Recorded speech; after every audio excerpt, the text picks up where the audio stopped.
Hey everyone, welcome back to Corporate Decoder, the place where we peel back the layers of corporate filings to reveal the real story behind the numbers. So today we are diving into a report from Regan fixed rate MBS ETF. And let me tell you, there is a lot packed into this one. Get ready because we are going to uncover what this fund is really up to and how it performed over the last year before we jump in. If you love getting clear, no-nonsense explanations of complex financial documents, make sure you are subscribed. We are building a community of smart investors, and if you want to chat directly with us and other viewers about these filings, join our Discord server. The link is in the description below. Alright, so what exactly is this document? Regan Fixed Rate MBS ETF is a type of investment company, and this report, called an N-CSR, is essentially a shareholder report.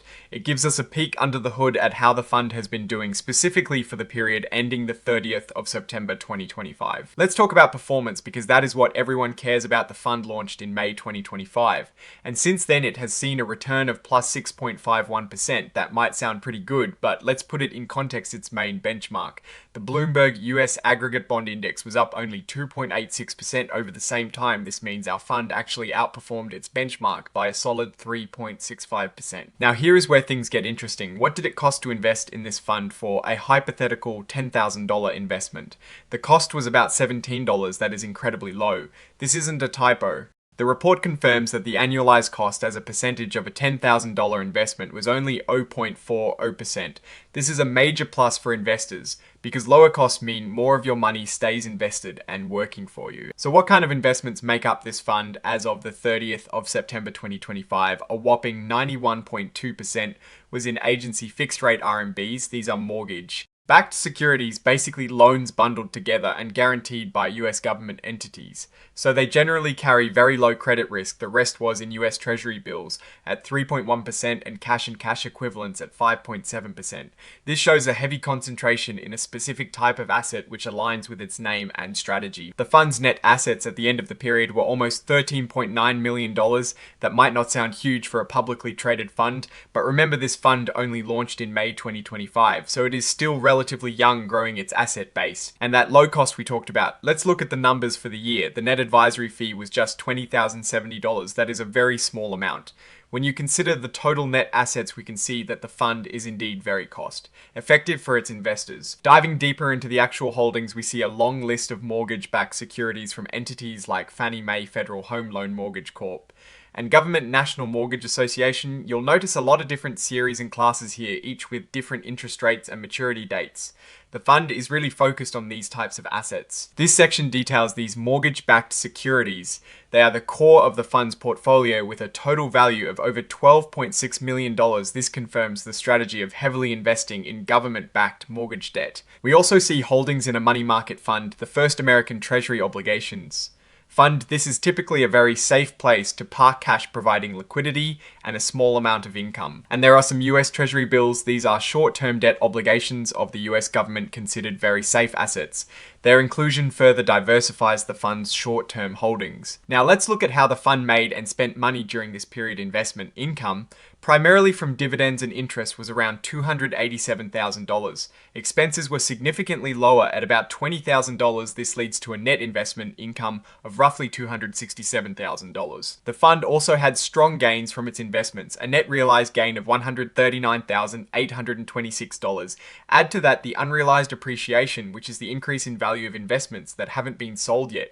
That added another $364,657. So on the investment side, things look quite positive. Interestingly, the fund also uses futures contracts. We see a small net realized loss of $30,127 from futures contracts, but a small unrealized gain of $1,186. Futures are often used for hedging, meaning to reduce risk or to speculate on future price movements. For this fund, it seems to be a minor part of their strategy to manage risk in the mortgage-backed securities market. When we put all of this together, the net increase in the fund's net assets from its operations was a healthy $742,845.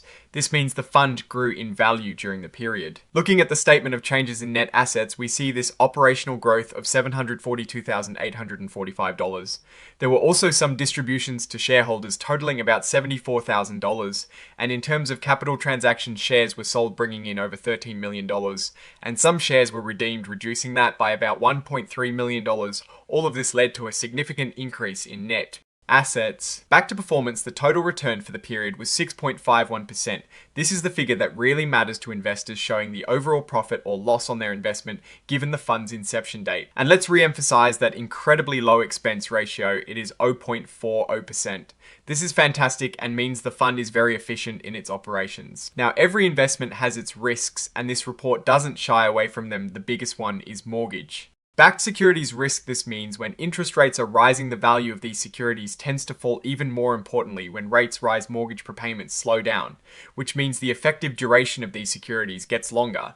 This can make the fund even more volatile than usual. Conversely, when rates fall, prepayments speed up, shortening the duration. But the value doesn't always jump as much as you might expect. There is also credit risk. This is the chance that the issuer of a mortgage backed security might face financial problems, and their securities could lose value. Changes in how the market views an issuer's financial health, or a security's credit rating can really impact its value. Think about what happens during a housing market downturn, or when credit is hard to get. MBS can definitely take a hit.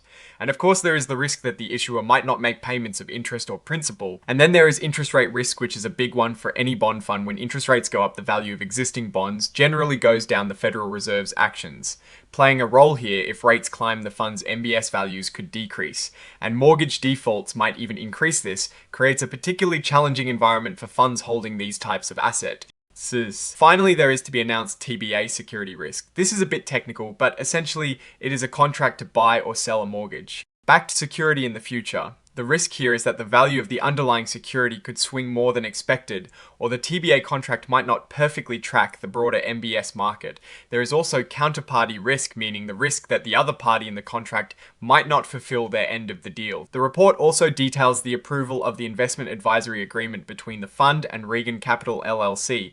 The advisor of the trustees reviewed the services, provided the advisor's qualifications, and importantly, the advisory fee structure. They concluded that the fee was fair and reasonable given the services and the peer group comparison. This is a positive sign that governance is in place. So what is my take on this Regan fixed rate MBS ETF? Is a fund with a very specific strategy heavily focused on government-backed mortgage. Backed securities, its key strength is its incredibly low expense ratio, which is a huge advantage for investors aiming for long term growth. The recent performance has been strong, outperforming its benchmark. Significantly, the risks are primarily tied to interest rate fluctuations and the health of the mortgage market, which are inherent to this asset class.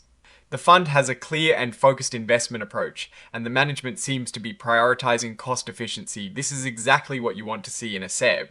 Specific ETF, the lack of significant realized losses and the solid unrealized gains suggest a well-managed portfolio. In the current environment, however, investors need to be aware of the concentrated nature of the portfolio, and the sensitivity to interest rate changes. The fund's success will likely depend on its ability to navigate shifts in monetary policy and the housing market overall. This N-CSR report paints a picture of a young but promising fund that is delivering on its promise of providing exposure to mortgage backed securities with very low cost. Its performance since inception is certainly noteworthy, and it seems to be executing its strategy effectively. Alright, that is our deep dive into the Regan fixed rate MBS ETF filing. What is your take on these numbers and what they signal for the company's future? Drop your thoughts in the comments. If this analysis was valuable, hitting that like button really helps, and subscribe. For more deep dives like this, don't forget to check out the Discord in the description to join the conversation. Thanks for watching. See you next time.